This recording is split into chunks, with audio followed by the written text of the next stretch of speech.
cups and may konti.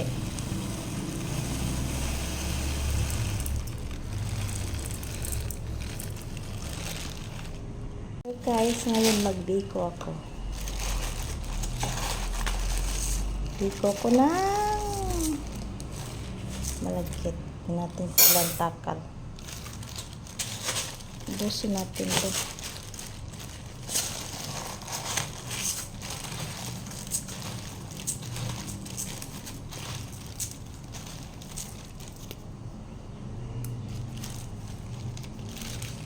Dalawa.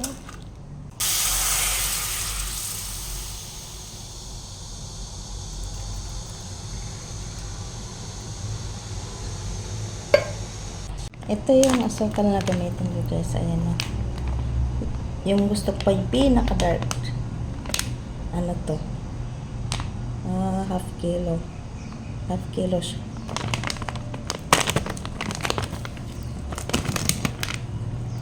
Ito talaga pang ano sabi ko. Sa probinsya. Ay, hindi kami kasi gumagamit ng sugar. Ay, yung brown sugar. Ito gagamit namin. Ubusin ko pa masyadong matamis. Ito talagang ginagamit namin sa probinsya na asukal. Pero meron pang mas dark ito, yung buo-buo siya.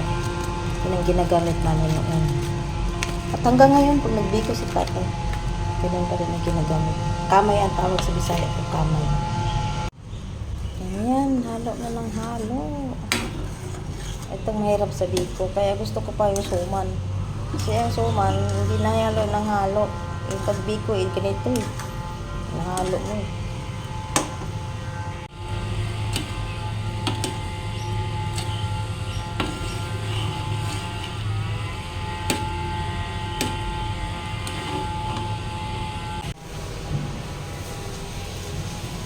Diba, hirap gagawa ng latik.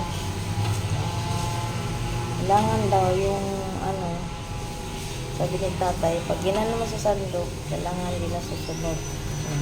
Ibig sabihin, hindi pa to nalatik. Kulang pa.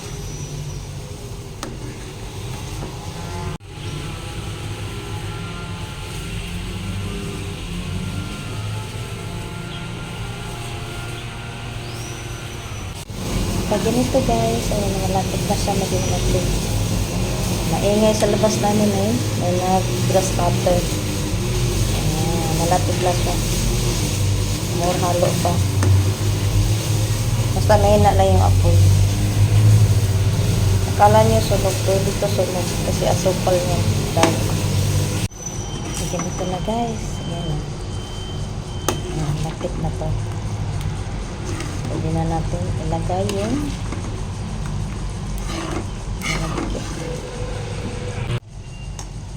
ito talaga hirap sa biko kasi kailangan mong haluin, hindi katulad sa suman, wala nang halo-halo.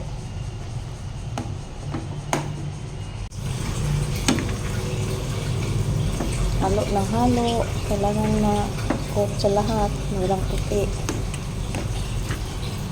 Yung nakakangawit sa braso, nalaki yung braso mo dito. Ito business mo sa ano dito.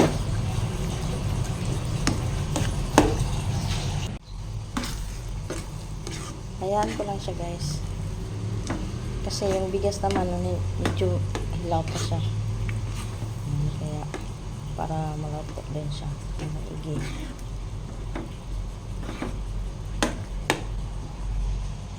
Ito na yung finished product ko sa biko guys. Ano? Grabe. Ang tamis. Kahit hindi ko inubos yung half kilo na sugar. Siguro nasa 3/4 yung grabe ang tamis na.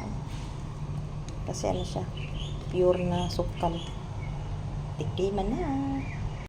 Ito na guys. Ito na ang exciting part. Kainan na, tikiman na.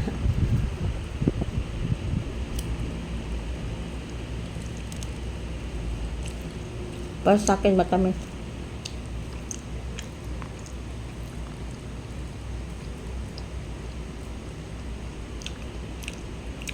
Sarap to partner sa tsokolate.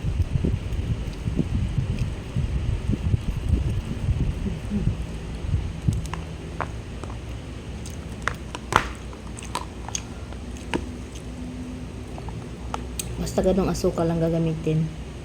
Tamis talaga siya. Sa brown sugar o white sugar. Sa Bisaya, hindi kami nagaganon ng white sugar. Kamay siya, kamay. Guys, thanks for watching. Bye.